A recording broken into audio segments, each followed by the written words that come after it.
Hello, my name's Daniel White, also known as Dansky. I'm a designer and teacher of all things creative. And I'm super excited to be partnering with MSI to both create this tutorial and to be a judge for their Creator Awards 2022. What is the Creator Awards? Well, it's a creative competition that anyone can enter, and it runs from the 1st of March to the 30th of May. Now there's 3 categories. We've got graphic design, 3D design, and film. And I'm going to be one of the judges focusing on the 3D category. So the theme this year is all about creating your utopia. So for this tutorial, I thought it'd be fun to recreate my own personal utopia using 3D software. In fact, it's the place where I spend most of my time creating my workspace. So for this tutorial, I'll be creating an isometrically stylized version of my workspace in 3D using Blender. I'm also going to be using MSI's Z16 laptop for this video, which design-wise looks absolutely stunning. And for the specs, we have an i7 11th gen processor, 16 gigs of RAM, 512 gigs of SSD storage, and an RTX 3060 for the graphics. And I absolutely love the RGB keyboard, which has fully customizable keys, all of which are powered by mini LED technology. There's also a 16-inch QHD Plus display with a resolution of 2560 by 1600. And this is a 120Hz display, so everything looks super smooth with 100% DCI P3 color. On the left side, we have a power port, USB-A, USB-C, and a headphone microphone input. And on the right side, there's a micro SD card slot and another USB-C and USB-A port. So if you'd like to enter the competition or check out the Z16 laptop, there'll be some links in the video description. But anyway, let's hop into Blender and get started. Rightio, so I'm now in Blender. You can see I have the default cube. I'm going to select this and press S for scale and the number 5. Make this nice and big. And then press S and Z to scale along the Z axes. I'm going to set this to 0.05. This creates the base. Now I can press Shift D and duplicate this, rotate it, and move this up. Now if I select both objects, I can go to Object, Transform, and select Align Objects. And objects can be aligned to each other on the X, Y, and Z axes. Next, I'll need to repeat this process to align these 2 objects on the Z axes.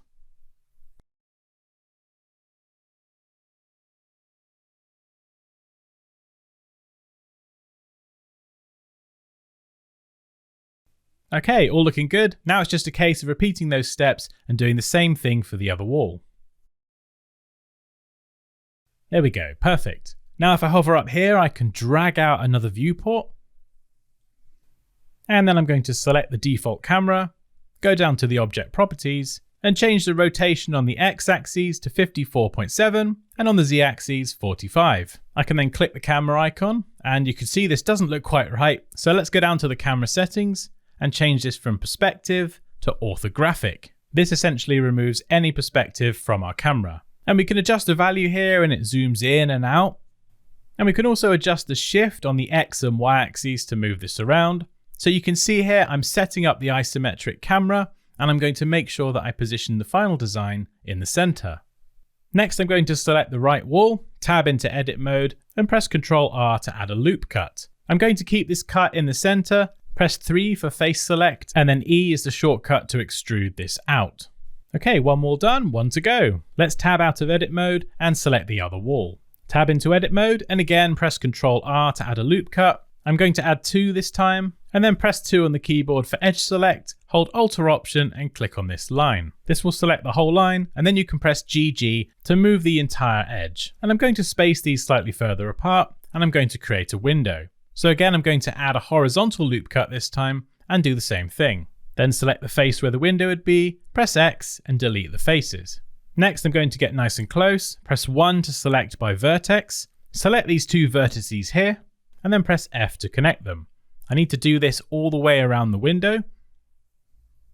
So select both, press X and repeat. Next, press number 2 for edge select, select all of the edges, and again press F to fill all of these connected edges with a face. Next, let's select the base, Shift D to duplicate, and then scale this along the Z-axis to reduce the height. This is going to be the laminate flooring. Let's zoom in nice and close and just make sure we line this up properly. And then I'm going to duplicate this object again, and very quickly use this to make a shelf for the window. Next, I'm going to press Shift A and add a new cube. Let's scale this up along the Z-axis and then tab into edit mode. Select the bottom face and press E and S. This will scale the extrusion outwards and then repeat the process, extruding down, adding one more on the bottom, and then in turn select the front and back faces and extrude these out. Then select the top two edges and press G and Z to move these down slightly. And if I select X-ray mode, I can select by vertex, drag over the vertices, and then use G and Z to move the position of these vertices. Now I've created one of the legs for my desk. I'm going to move this into position and make sure it's resting on the floor rather than intersecting with it. Now I'm happy with that leg. I can press Shift D to duplicate and just take a minute to make sure they're lined up centrally.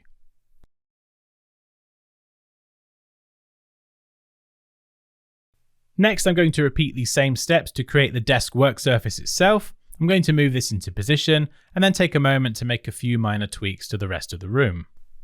Now, when it comes to beveling corners, if you do have any problem with this, make sure you select your object, press Ctrl D and select Scale. This resets the scale for your object, and now you can see I've selected the edges and press Ctrl B to bevel. Now if I tab out of edit mode, I can right click and select Shade Smooth. Now this does look awful, but if I navigate over here, go down to Normals and check Auto Smooth, you can see this now looks a lot better. You can see I've also hidden the walls. This is because sometimes it's hard to select other shapes, so you can hide them and then show them again as you need to. I've also just named all of the objects in my scene, and this is a good habit to get into. I'm now going to take a moment to use basic shapes to create a monitor.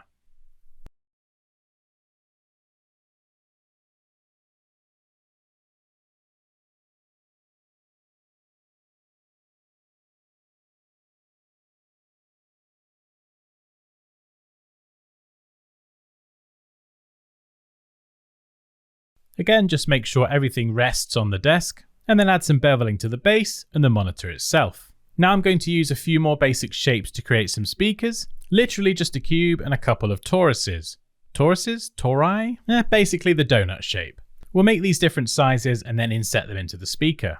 I'm also using another cube to make the keyboard, and whilst you can create the keys in Blender, I'm going to import a PNG that I've created that exactly matches my keyboard.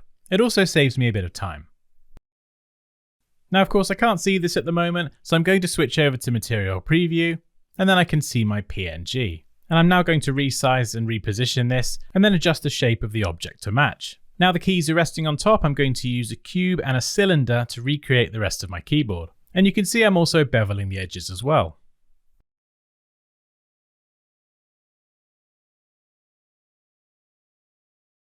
Now let's just make sure the keyboard is central on the desk, and then bring the monitor down so it's not floating.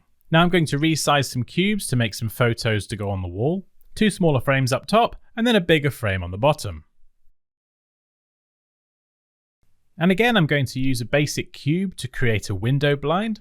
I'm just going to resize this and make it really thin, adjust the rotation so it's on an angle, and then add an array modifier. I can then repeat this object multiple times along any preferred axes. And in this instance, I'm going to use the Z-axis and then increase the count. There we go, lots of window blinds. Let's just move these into position and then resize another cube, which is going to be a digital photo frame. I've also added another cube as a set of drawers, selected one face and then pressed I to inset this. I can now extrude inwards and this leaves space for the drawers. So you guessed it, I'm going to add more cubes and then create the drawers.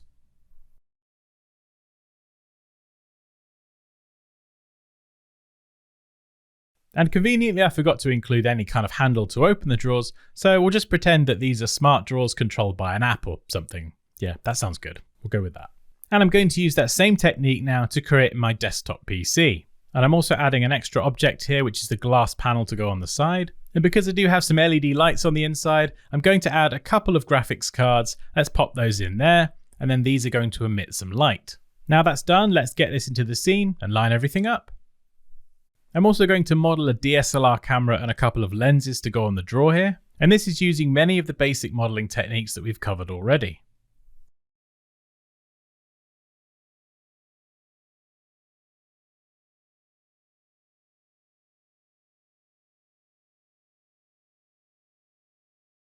There we go, one lens. Let's scale this down, duplicate, and then put another one on the camera. Perhaps give them a slight bit of variation, and then reposition these on the desk.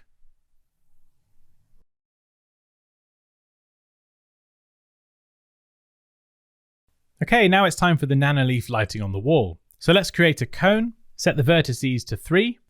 I can then move this out along the x-axis by pressing G and X. Select the top vertices and press X and delete, and then apply a bevel to the edges and make sure that it affects the vertices. You can extrude this out a bit to make it thicker, and then I'm going to orient it like a play button. I can then zoom in, duplicate this with Shift D, set the rotation to 180 degrees, and then repeat this process to build out my nanoleaf design. Let's take special care to line up those edges consistently, and then move this into position on my wall.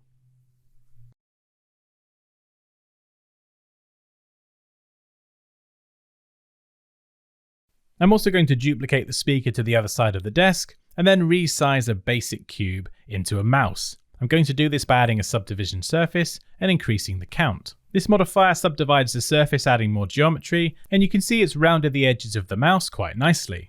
Let's position this on the desk, and then just make a few more adjustments.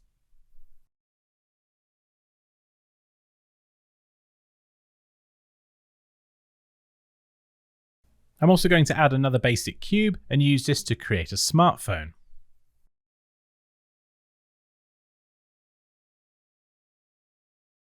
Now the room is mostly modeled, it's time to add an environment light. I'm going to add an environment texture, go to open, and then from my links folder I've got a HDRI here. And you can see the viewport on the right is also showing the final render preview. Now I'm actually going to reduce the HDRI down to 0.2 in strength, select that left wall, and from the Materials tab, create a new material. So I've got a default one here. I'm just going to rename this White Wall. There's a lot of properties below. Base color, roughness, and metallic are the ones we're going to focus on. And if I bring the roughness up, the surface becomes less reflective. If I bring it down, it becomes more reflective. Now with the other wall selected, from the drop down, I can select the same white wall material. I can also select objects and remove materials by clicking the minus sign. Now I'm going to select the desk and add a new material. We'll call this black wood, and then I'm going to set the base color to a very dark grey. Almost black, but not quite. Now I'm going to scroll down and set the roughness to 0.3. I'm bringing this down slightly so the desk is slightly reflective, and I'm also going to select the smartphone and inset the edges slightly. This creates an additional face, and then I can go and add a new material and call this phone body. Again, I'm going to set the base color to something very dark, very close to black, and then I'm going to bring the metallic up. The roughness is then going to come down, so the surface becomes more reflective. Now inside edit mode, I can select that additional face that I created, click the plus icon, and then create a new material. I'll call this phone display. This is going to be the glass on the smartphone, and I'm going to set the base color to black, and then set the roughness to 0. This will make the display reflective and ensure it reflects the environment around it. I can then click assign, and then that material is assigned to that face on the phone. Next, I'm going to repeat these steps to add a few more materials to some other objects in the scene.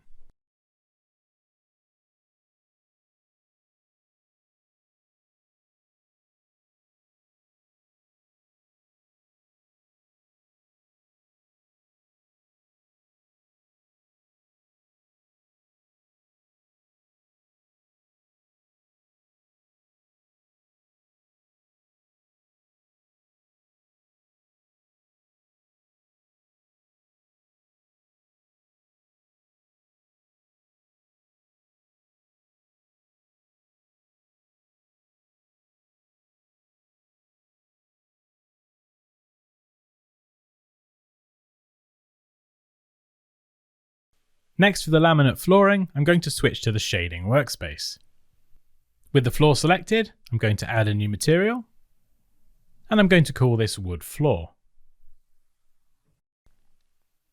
Now if I zoom out, I can press Shift A, do a search for image, and add an image texture. I'm then going to click open, go to my links folder, and navigate to the wood texture. I can then plug this into the base color, and voila, we have a wood flooring. Now to add the other components of the material, I need to select the image texture and Shift D to duplicate. I'll do this a couple of times, go to open, and select the roughness. I'm then going to plug this into the roughness. And then for the other one, I'm going to open up the normal map. Next, I'm going to press Shift A again and search for normal and select normal map. I'm going to plug the color into the color and then just create a little bit more space here. I can then plug the normal map into normal and just make sure the roughness map is set to non-color. These 3 PNGs for this wood laminate flooring make up the finished material. Now I'm also going to duplicate this one more time and then open up the displacement map. Set this to non-color too, and then Shift A and search for displacement.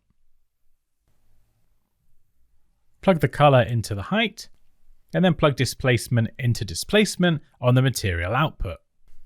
Then if I go to render properties, I can set the render engine to cycles, and then I'm going to render on the GPU, which is that delicious RTX 3060. I can now turn on render preview, and generally you can get a much more photorealistic output using cycles over Eevee. Now that woodland is my HDRI in the background, so I'm going to check transparent under the film tab. This hides the HDRI from view, and from color management, I'm going to set this to high contrast. I'm also going to go down to settings and set the displacement to displacement and bump. And whilst the displacement might not be that noticeable on laminate flooring, if you had rocks for example, you'd be able to see the bumpiness of each rock individually. So it just stops everything feeling so flat. But before you see any displacement, however, you need to tab into edit mode, right click and subdivide a number of times to add more geometry. Or you can add a subdivision surface. It's entirely up to you. Now I've added a mapping node and a texture coordinate node, and I'm going to connect these up to all of the images. I can then adjust the scale on the mapping node, and I can adjust the size of the laminate flooring. I can make it smaller and tile it repeatedly, or I can make it larger. And having it connected to the base color, the roughness, and the normal map means that as I make these scale adjustments, all of these different aspects of the material remain in sync. And this ensures that the material displays correctly. So there we go, the laminate flooring is probably the most complicated one, and now I'm going to spend some time repeating all of those steps to add materials to other objects in the scene.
These top 2 frames would normally have pictures of my kids, but in this tutorial, they've been superseded by paint marbling.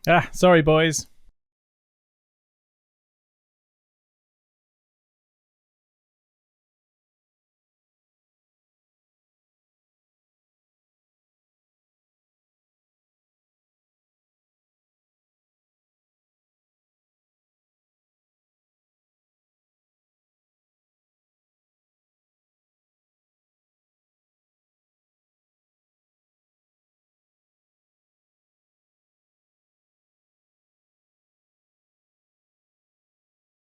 And this bottom frame is going to have my 25th anniversary Metal Gear Solid poster. Definitely had to include this.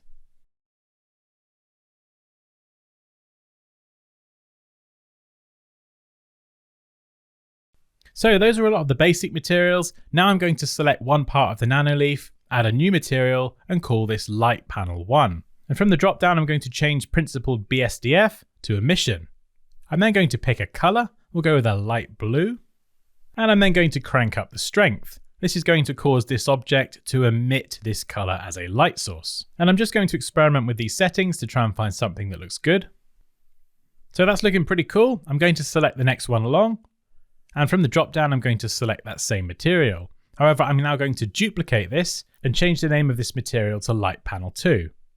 I'm then going to go down to the color and then make the blue a little bit darker. And I'm going to repeat this process all the way around the nanoleaf, going from light blue to dark blue to purple to pink, which is what I've got set up in the studio, and it creates this really nice gradient. And you can see as I'm adding all of these colors emitting a light source, how these colors are interacting with the rest of the scene and the materials on the different objects. Okay, that's looking pretty cool. Now it's time to add even more materials to some other objects in the scene.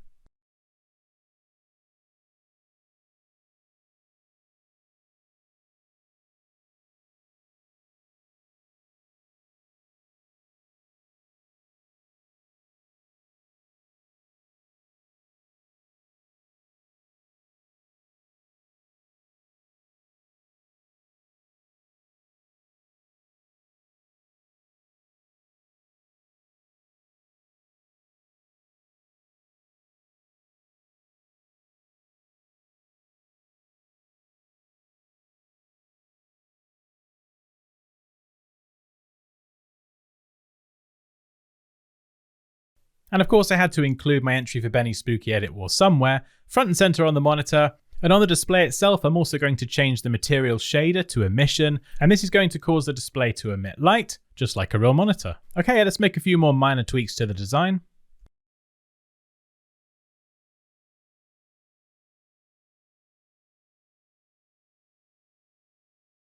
I'm also going to go Shift A and add a plane. This is going to be the floor, and I'm going to give this a material, something slightly reflective. And you can see with the HDRI at 1, we have lots of light in the scene. If I drop that to 0.2, we have much less light. However, we're going to press Shift A and we're going to add our own lights anyway. So let's select area, and then I can press G, followed by X, Y, and Z to adjust the position of the light. And I can press S for scale, R for rotation, and from the light tab, I can go and increase the power as well. So let's increase the wattage. This makes the light much brighter, and I can even give the light a color. That's probably a bit too much power, so we'll bring that down. And I'm now going to adjust the size, position, and rotation of this light. And I'm then going to duplicate the light a couple times with Shift D and adjust the lighting overall until I get something that I'm happy with.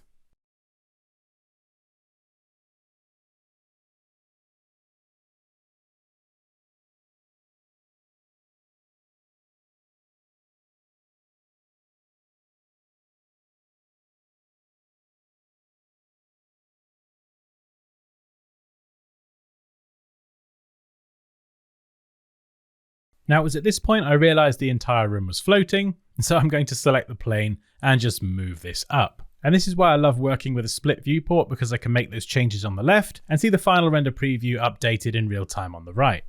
Now another nifty modifier is the bevel modifier. This just bevels or slightly rounds off some of those hard edges and can make things look a bit more realistic. And if I go to the render properties tab, I can bring those samples down to something like, we'll go with maybe 128. As that's going to be more than enough to render this scene with plenty of detail. So with that being said, let's go up to render and select render image. And we'll let Blender do its thing, and the speed of this process will depend on your hardware. So fortunately I'm using the Z16, so the render times are nice and quick. Right, let's just speed this up to the end of the render. And there's our final result. Now from the Compositing tab, I can check Use Nodes. I'm just going to separate these two a moment. And then let's go Shift A. And we'll do a search for glare. We'll add this in here, connect this up, and then we'll do a search for denoise, and we'll also add this in as well. Let's change the type from streaks to fog glow, and you can adjust the properties of the glow settings from here as well. Right, let's connect up the normal and albedo to the denoise node as well, and this is going to help reduce some of the noise in our final render. So let's go and render this again, and we'll have a look at the difference. So hopefully you can see here this looks much cleaner, and because we added the glare node, we can also see this effect on the final render as well. Right, we're nearing the end, a few more final touches. I'm going to import an image of a sunset. And remember to turn on the material preview so you can see the image, and I'm going to resize and reposition this so it's in the space where the window is.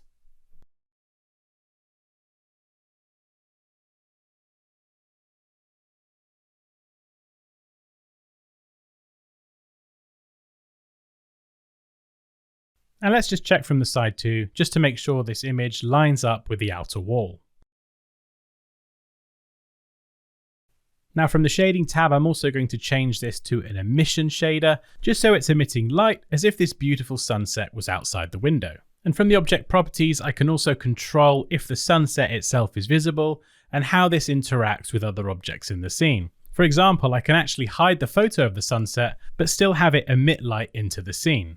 Right, now we've got lots of unnamed layers. Before I move on to the next step, I'm going to be a good boy, take my own advice, and name all of my objects.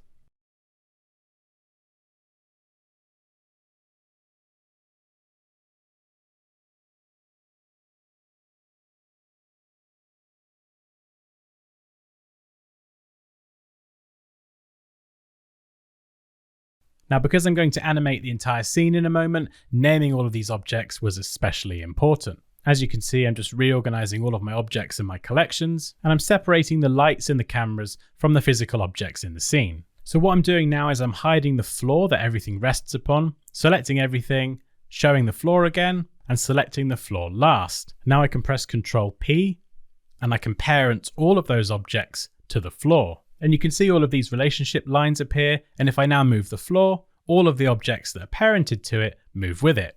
Now that's done, I can enable everything else in my scene again, and I can hide all of those additional guides and relationship lines if they get a bit distracting. Okay, next I'm going to press N on the keyboard. This will bring out the transform panel, and you can see with that base selected, I can adjust the rotation and the entire room and its contents rotate. I can now right click and add a keyframe on the Z-axis. Let's make the timeline a bit bigger at the bottom. And I can then scrub forward. But before we do the animation, it's probably worth changing a few settings on the Output Properties tab. So let's set the frame rate here. I'll go with 30, get a nice bit of motion blur in there.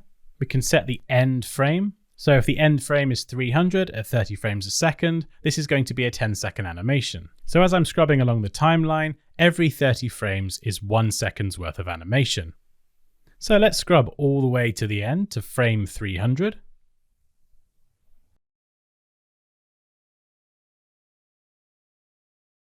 And I can now go back up to the transform panel and change the rotation. So let's set this to -360, positive 360 if you'd like to go the other way. I can right click and add a keyframe. You can see the keyframes added. I can jump to the beginning and play the animation. Now maybe trying to play this in render preview wasn't such a great idea, so we can either switch to material preview or Eevee and just get a good idea of how the animation looks.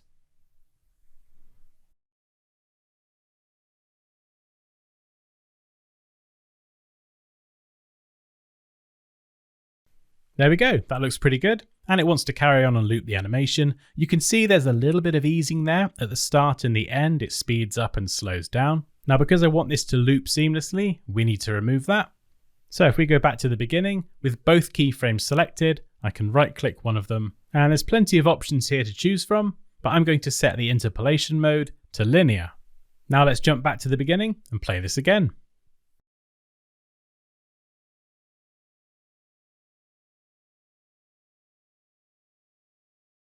And if we watch closely here, you can see it loops seamlessly.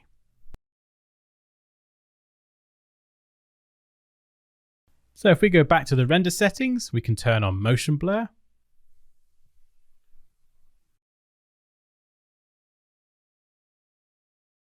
And we can also go and adjust the final size of the still image or the animation. So this is set to 1920 by 1080. If we set this to 200%, that's going to be 3840 by 2160. Or we can reduce it to 50% for a quicker render time. Now if I go down here and click the folder icon, I'm going to navigate to my desktop and then create a new folder.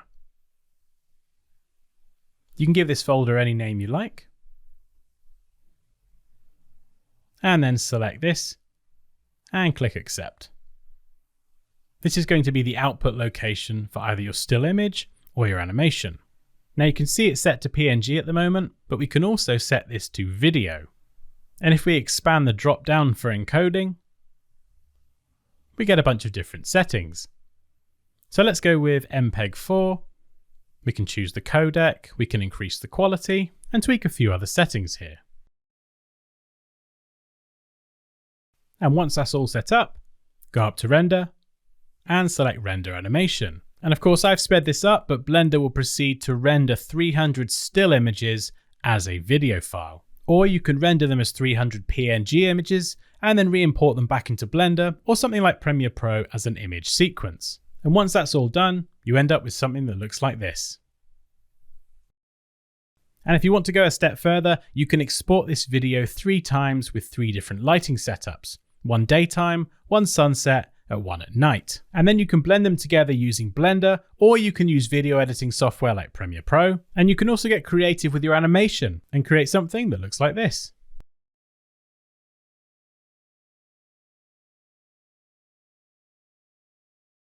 Oh, and there we go, that wraps up the tutorial. So remember, if you'd like to check out the Z16 laptop or enter the Creator Awards competition, there'll be some links down below. And last but not least, thank you to MSI for having me here on their channel and inviting me to be part of the Creator Awards this year. A huge thank you to you for watching. Take care, and I'll see you next time.